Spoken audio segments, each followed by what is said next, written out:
Welcome to Blizzard Fire. We hope this video helps fire up your solution. You need to act now. First, rinse the scuffed area and wash with car soap to remove grit that will scratch. Once dry, inspect whether the scuff is surface paint transfer or clear coat damage. That determines your method. Make sure to tape surrounding trim and keep sandpaper and rubbing compound on hand. Start with a clay bar to lift contaminants. You will feel the surface get smoother. If color transfer remains, you move to the rubbing compound step next. You now remove the transferred paint with rubbing compound. Put a small dab on a clean pad and work in 1-foot sections using circular motions. Once you see transfer break up, wipe residue with a clean microfiber and inspect.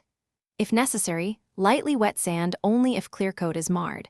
Use 2000-3000 grit and minimal pressure, then recompound. After the scuff fades, switch to a fine polish to restore gloss. This will blend the repair. You finish by cleaning the area, then applying wax or a paint sealant to lock in the repair and protect the clear coat. Make sure to remove any polishing oils before sealing so the product bonds correctly. If the scuff still shows white or bare metal, stop and get professional touch-up paint. Do not oversand. If you notice haze, repolish gently with a fine pad.